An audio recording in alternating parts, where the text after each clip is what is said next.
This idea of talking to the brain in its own language is new, it's cutting edge. I mean, I'm writing about very cutting edge things. That's Canadian brain researcher Dr. Norman Doidge making waves again. His first book explained the theory of neuroplasticity, the discovery that the brain can change.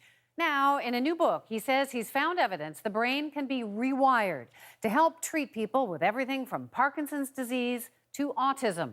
And he's challenging the medical community to be more supportive of these new approaches. I sat down with him earlier this week. But first, some background. For years, the brain has been described as a machine. I learned that the brain was pretty much hardwired and that what you've got by the age of 18, you're left with. And if damaged, little repair could be done. I was operating from that model, which is that this is a broken brain and it's irretrievably broken. Dr. Norman Doidge is part of a growing sector of mainstream scientific research, throwing that thinking upside down. I'm here today to describe what I've come to believe is the most important change in our understanding of the human brain in 400 years. It's the revolutionary theory of neuroplasticity, that the brain can be repaired, even rewired.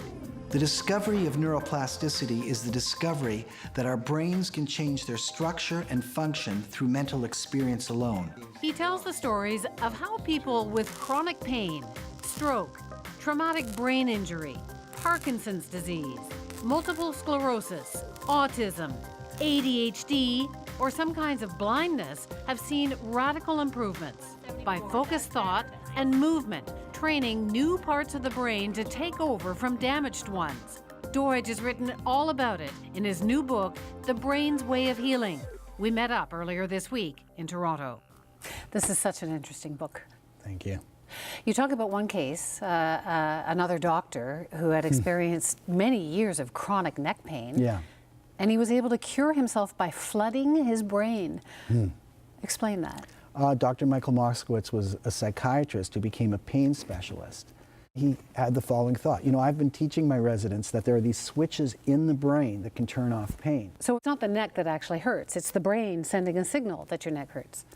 Yeah, I mean, it's a whole system, but there are gates that go all the way from the body up to the brain. And if you can stop the signal, then if you can stop the signal, that's what anesthetic does. And drugs also do that. You stop the signal. And you can do that through a thought process. He was able to do that in this situation, and he's since worked with a number of patients, many patients. And I wrote about him and his first patient, but I saw many of his patients, and a lot of them went completely off medication. Some they still have very, very damaged body parts, but interestingly, they can be pain-free. The next chapter is about a fellow in South Africa with Parkinson's who walked off some of his symptoms. Yes. John Pepper had his first early symptoms of Parkinson's in his 30s. Instead of losing mobility, he became more mobile. He taught himself. He became more mobile, with what he called his conscious walking technique. And What's conscious walking? Well, just being aware that you're not going to just start to walk, but you're going to lift your right leg, swing it forward at the knee, shift your weight down to your right foot. So in doing that, he was creating, yes, developing a different part of his brain? Yes, he was using that part of his brain to get himself moving. But the second part is key, which is, it turns out walking is really important for the brain. You know, it's only in anatomy textbooks that the brain and the body are separate. In reality, the brain is seamlessly connected to the body. And we know that when animals walk and when people walk, they generate two things that are really crucial for any human being's brain health. They generate brain growth factors of several kinds that consolidate the connections between the nerve cells when we learn or do a skill. And they actually generate some new cells in a small part of the brain involved in memory. What's so wonderful about this story is people say, well, maybe that's a one-off. Well, it's not a one-off. We've got major studies coming out now from the Mayo Clinic and many other sources showing that walking programs, movement programs, and exercise programs significantly decrease movement problems in Parkinson's patients, and it improves their mood as well. And yet he was a big deal in the Parkinson's community, and he was kind of kicked out for giving people false hopes. Yeah, he was actually the head of the patient group, and some people saw him moving. They weren't his neurologists. They had never examined him. But, you know, people who are caught in this idea that the brain is fixed, the pre-neuroplastic view, that it's circuitries formed and finalized in childhood. I call it the doctrine of the unchanging brain because it's like a doctrine. It's an abstract concept. Have a lot of difficulty accepting that activity of various kinds, mental and physical, might actually alter brain structure clinically.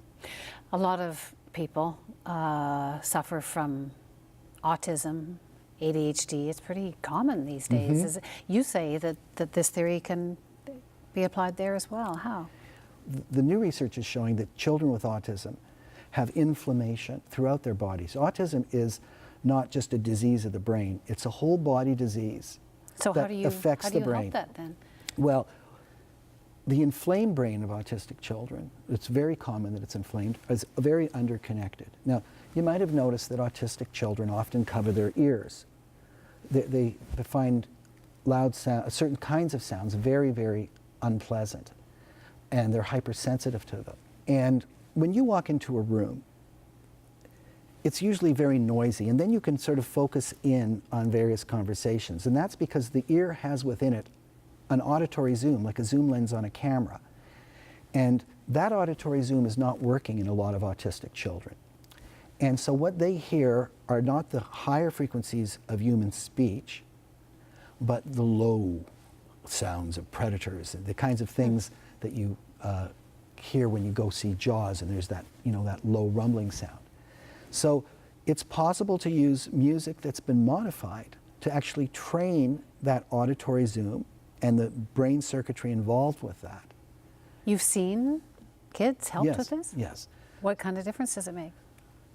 One kid who had moderate to severe autism, who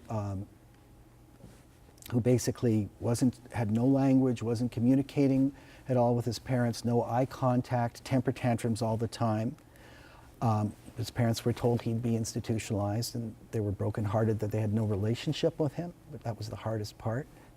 In the first week of treatment, he slept for the first time the parents could remember. He looked up to his mother after the first or second treatment. On the second day, he hugged his father for the first time spontaneously. I mean, So then why doesn't everybody do this? Why don't all the parents with autistic kids come and... Why don't we live in a medical utopia where cutting-edge treatments are translated? Why aren't all the doctors recommending this then? I think people are too much under the influence of the idea that autism is simply genetic as opposed to a genetic environment interaction. Two, the studies showing the underconnection in autism in the autistic brain are all very recent.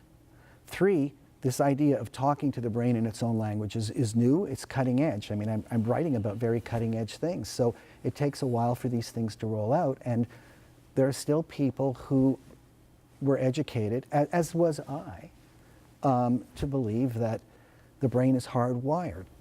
You say that the mind can alter the brain. Where is the mind?